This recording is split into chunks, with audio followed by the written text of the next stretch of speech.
നമ്മൾ ജീവിതത്തിൽ ഫേസ് ചെയ്യുന്ന ഏറ്റവും വലിയ പ്രശ്നങ്ങളിൽ ഒന്ന് എന്ന് പറയുന്നത് മടിയാണ്. എന്തുകൊണ്ടാണ് മടി ഉണ്ടാകുന്നത്? ഈ മടി എന്ന് പറയുന്നത് ഒരു തരത്തിൽ ഒരു റെസിസ്റ്റൻസ് ആണ്. നമ്മുടെ ബോഡിയിൽ ഈ റെസിസ്റ്റൻസ് ഉണ്ട്, നമ്മുടെ മൈൻഡിൽ ഈ റെസിസ്റ്റൻസ് ഉണ്ട്, നമ്മുടെ ബ്രെയിനിൽ ഈ റെസിസ്റ്റൻസ് ഉണ്ട്. എന്തുകൊണ്ടാണ് ഇങ്ങനെ ഒരു റെസിസ്റ്റൻസ് നമുക്കുണ്ടാകുന്നത്? നമ്മൾ നമ്മുടെ കംഫർട്ട് സോണിൽ തന്നെ അല്ലെങ്കിൽ നമ്മുടെ സേഫ്റ്റിയിൽ തന്നെ പിടിച്ചു നിർത്താനായിട്ട് നമ്മുടെ തന്നെ ബോഡി ശ്രമിക്കുന്നതും നമ്മുടെ തന്നെ ബ്രെയിൻ ശ്രമിക്കുന്നതുമാണ് ഈ റെസിസ്റ്റൻസ് എന്ന് പറയുന്നത്. അതുകൊണ്ട് തന്നെയാണ് നമുക്ക് മടി ഉണ്ടാകുന്നത്. ഈ റെസിസ്റ്റൻസിനെ ഓവർകം ചെയ്യുക എന്ന് പറയുന്നത് നമുക്കത്ര എളുപ്പമല്ല താനും. പക്ഷേ ഈ റെസിസ്റ്റൻസിനെ നമുക്ക് ഓവർകം ചെയ്യാൻ പറ്റുന്നില്ലെങ്കിൽ നമുക്കതിനെ ട്രിക്ക് ചെയ്യാൻ പറ്റും. അതായത് നമ്മുടെ കംഫോർട്ട് സോൺ എക്സ്പാൻഡ് ചെയ്ത് കഴിഞ്ഞാൽ നമുക്ക് ഈ കാര്യങ്ങളെല്ലാം ചെയ്യാനായിട്ട് പറ്റും. അതിനു വേണ്ടിയിട്ടാണ് ഈ 5 മിനിറ്റ് റൂൾ എന്ന് പറയുന്ന സംഭവം നമ്മൾ അപ്ലൈ ചെയ്യുന്നത്. ഈ 5 മിനിറ്റ്സ് റൂൾ വെച്ചിട്ടാണ് നമുക്ക് ഏറ്റവും എളുപ്പത്തിൽ മടി മാറ്റാനായിട്ട് പറ്റുന്നത്. ഇതിന് 4 വശങ്ങളാണ് ഈ 5 മിനിറ്റ് റൂളിനുള്ളത്. അതിൽ ഒന്നാമത്തതാണ് ഡു ഫോർ 5 മിനിറ്റ്സ്. അതായത് നമുക്കൊരു കാര്യം ചെയ്യാൻ മടി തോന്നുകയാണ്, നമുക്ക് ചെയ്യാനായിട്ട് മൂഡ് തോന്നുന്നില്ല. അപ്പോൾ നമ്മൾ നമ്മളോട് തന്നെ പറയുന്നു, വെറും 5 മിനിറ്റ് നേരത്തേക്ക് നമ്മളിത് ചെയ്യുന്നു, അത് കഴിഞ്ഞിട്ട് നമ്മളത് നിർത്തും. അപ്പോൾ നമ്മൾ ബ്രെയിനിനെ സംബന്ധിച്ച് ബ്രെയിൻ കാൽക്കുലേറ്റ് ചെയ്യുമ്പോൾ 5 മിനിറ്റ് എന്ന് പറയുന്നത് അത്ര വലിയ സമയമൊന്നുമല്ല, വെറും 5 മിനിറ്റ് ചെയ്താൽ പോരെ. അപ്പോൾ നമുക്ക് റെസിസ്റ്റൻസിൽ ആദ്യമേ തന്നെ ഒരു വലിയ കുറവ് കിട്ടുകയാണ്. വെറും 5 മിനിറ്റ് മാത്രം നമ്മൾ ചെയ്താൽ മതി. അപ്പോൾ നമുക്കൊരു സ്റ്റാർട്ടിങ്ങിന് വേണ്ടിയിട്ടുള്ള ഒരു എനർജി കിട്ടി. സ്റ്റാർട്ടിങ്ങിനുള്ള റെസിസ്റ്റൻസിനെ നമ്മൾ ഓവർകം ചെയ്തു. അങ്ങനെ നമ്മൾ ചെയ്തു തുടങ്ങുമ്പോൾ 5 മിനിറ്റ് കഴിഞ്ഞ് നമ്മൾ ഓട്ടോമാറ്റിക്കായിട്ട് പോകാനായിട്ട് തുടങ്ങും. കാരണം എപ്പോഴും റെസിസ്റ്റൻസ് ഏറ്റവും കൂടുതലുള്ളത് നമ്മൾ സ്റ്റാർട്ട് ചെയ്യുമ്പോഴാണ്.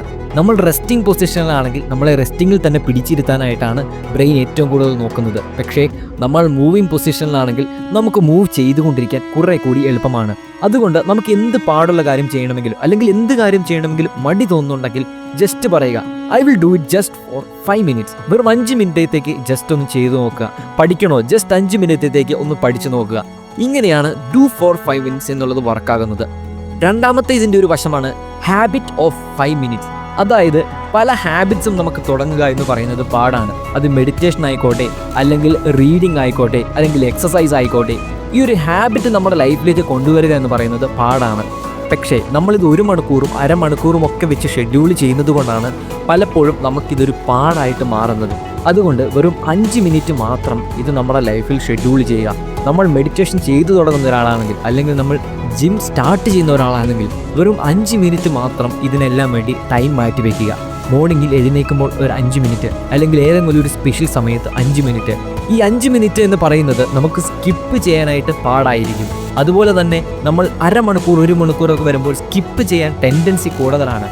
നമ്മളൊരു ഹാബിറ്റ് തുടങ്ങുമ്പോൾ നമ്മൾ ആദ്യം ലക്ഷ്യം വെക്കേണ്ടത് ഒരുപാട് നേരം ചെയ്യാനോ അല്ലെങ്കിൽ ഏറ്റവും മെച്ചപ്പെട്ട രീതിയിൽ ചെയ്യാനോ അല്ല, കൺസിസ്റ്റൻ്റ് ആയിട്ട് ചെയ്യാനാണ്. അതിനാണ് ഈ 5 മിനിറ്റ് റൂൾ നമ്മളെ സഹായിക്കുന്നത്. അതായത് നമ്മൾ റീഡിങ് തുടങ്ങുന്നതാണെങ്കിൽ ജസ്റ്റ് എല്ലാ ദിവസവും 5 മിനിറ്റ് മാത്രം വായിക്കാനായിട്ട് നോക്കുക. This will build a strong habit in us in the long time. ഒരുപാട് നാളുകൾ കഴിയുമ്പോൾ നമുക്ക് ഈ ഹാബിറ്റ് വീണ്ടും വീണ്ടും വലുതാക്കി ബിൽഡ് ചെയ്തുകൊണ്ടിരിക്കാനായിട്ട് പറ്റും. ഇനി മൂന്നാമത്തെ ഇതിൻ്റെ ഒരു സൈഡാണ് ബ്രേക്ക് ഓഫ് 5 മിനിറ്റ്സ്. അതായത് നമ്മൾ പഠിച്ചുകൊണ്ടിരിക്കുകയാണ്, കുറേ നേരമായിട്ട് നമുക്കൊന്നും പറ്റുന്നില്ല, നമുക്ക് ക്ലിയർ ആയിട്ടൊന്നും ചെയ്യാൻ പറ്റുന്നില്ല. Just take a break. ഒരു 5 മിനിറ്റിൻ്റെ ബ്രേക്ക് എടുക്കുക എന്നുള്ളതാണ്. ആ 5 മിനിറ്റിൻ്റെ ബ്രേക്കിൽ ബ്രിസ്ക്കായിട്ടൊരു എക്സസൈസ് ചെയ്യുകയോ അല്ലെങ്കിൽ പുറത്തിറങ്ങി ഒന്ന് സ്വസ്ഥമായിട്ട് നടക്കുകയോ ഒക്കെ ചെയ്യുക.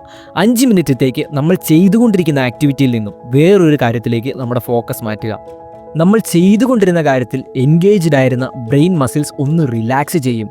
അത് കഴിഞ്ഞ് നമ്മൾ വീണ്ടും വരുമ്പോൾ അവയ്ക്കൊരു ഫ്രഷ്നെസ് ഉണ്ടാകും. So take a break of 5 minutes to reset your freshness. ഇനി നാലാമത്തെ ഇതിൻ്റെ ഒരു സൈഡാണ് ഇമോഷണൽ 5 മിനിറ്റ്സ്. ഹാൽ എൽറോഡ് പറയുന്ന ഒരു കാര്യമുണ്ട്, നമ്മളെ നെഗറ്റീവ് ഇമോഷൻസ് പുറകോട്ട് പിടിച്ചു നിർത്താനായിട്ട് നമ്മൾ അനുവദിക്കരുത്. നമ്മൾ ലൈഫിൽ ഫേസ് ചെയ്യുന്ന ഏത് വിഷമമാണെങ്കിലും നമ്മൾ നോക്കിയാൽ നമുക്ക് മനസ്സിലാകും, അത് നമ്മുടെ മൈൻഡിലാണ് എക്സിസ്റ്റ് ചെയ്യുന്നത്. നമ്മുടെ വിഷമങ്ങൾ, നമ്മുടെ നെഗറ്റീവ് ഇമോഷൻസ് നമ്മുടെ മൈൻഡിലാണ് എക്സിസ്റ്റ് ചെയ്യുന്നത്. നമ്മളൊരു ചോയ്സ് നടത്തി കഴിഞ്ഞാൽ ചിലപ്പോൾ നമുക്കതിനെ ഓവർകം ചെയ്യാനായിട്ട് പറ്റും, അല്ലെങ്കിൽ മോസ്റ്റ് കേസസ് നമുക്ക് ഓവർകം ചെയ്യാനായിട്ട് പറ്റും.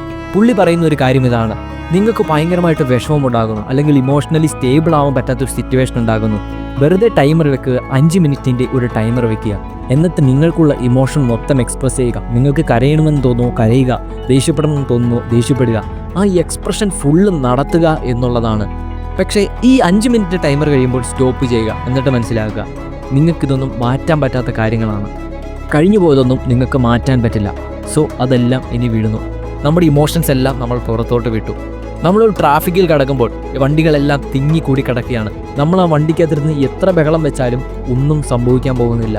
സോ നമുക്കവിടെ ഒരു ചോയ്സ് എടുക്കാം. എന്താണേലും ഞാൻ ഈ യാത്ര നടത്തുകയാണ്, വെറുതെ ഇതിൻ്റെ നെഗറ്റീവ് മോഷൻ കൂടി ഞാൻ എടുക്കേണ്ട ആവശ്യമില്ല. എന്തെങ്കിലുമൊക്കെ നല്ല കാര്യങ്ങൾ ചിന്തിച്ച് നമുക്ക് ആ ജേണി കണ്ടിന്യൂ ചെയ്യാനായിട്ട് നമുക്കൊരു ചോയ്സ് എടുക്കാം. ആ ആക്സെപ്റ്റൻസ് ആണ് നമ്മുടെ ലൈഫിലേക്ക് വരേണ്ടത്. പക്ഷേ ഈ 5 മിനിറ്റിൻ്റെ ഇമോഷണൽ ഔട്ട് ബേസ്റ്റ്, ഇമോഷൻസ് നമ്മൾ എക്സ്പ്രസ് ചെയ്യുന്ന ഒരു സമയം, ഇമോഷണലി നമ്മളെ തന്നെ ഈ എക്സ്പ്രസ് ചെയ്യുന്ന ഒരു സമയം നമുക്കൊരു സമാധാനം കൊണ്ടുവരും, നമുക്കൊരു ബാലൻസ് കൊണ്ടുവരും. അതാണ് ഇമോഷണൽ 5 മിനിറ്റ്സ്. ഈ 5 മിനിറ്റ് ടൂൾസ് നമ്മുടെ പേഴ്സണാലിറ്റിയുടെ, നമ്മുടെ ലൈഫിൻ്റെ പല ഫീൽഡിൽ അപ്ലൈ ചെയ്യുന്നതാണ് നമ്മൾ കണ്ടത്.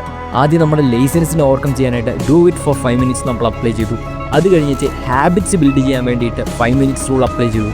അതുപോലെ തന്നെ നമ്മളൊരു കാര്യം ഒരുപാട് ചെയ്തുകൊണ്ടിരുന്നപ്പോൾ 5 മിനിറ്റ് ബ്രേക്ക് അപ്ലൈ ചെയ്തു. അതുപോലെ തന്നെ ഇമോഷണൽ 5 മിനിറ്റ്സ് അപ്ലൈ ചെയ്തു. നമ്മൾ ലൈഫിൽ മനസ്സിലാക്കേണ്ട ഏറ്റവും വലിയ കാര്യം എന്ന് പറഞ്ഞാൽ, ഇത് വളരെ ചെറിയ സമയമാണെന്ന് തോന്നുമെങ്കിലും, ഇത് വളരെ ചെറിയ കാര്യമാണ് എന്ന് തോന്നുമെങ്കിലും, ഇതുണ്ടാക്കുന്ന ഇമ്പാക്റ്റ് എന്ന് പറയുന്നത് വളരെ വലുതാണ്. പ്രത്യേകിച്ച് നമ്മളിത് ലൈഫിലൊരു ഹാബിറ്റ് ആക്കാനായിട്ട് തുടങ്ങുമ്പോൾ, റിപ്പീറ്റായിട്ട് ചെയ്യാനായിട്ട് തുടങ്ങുമ്പോൾ, that consistency of small things will make a big change.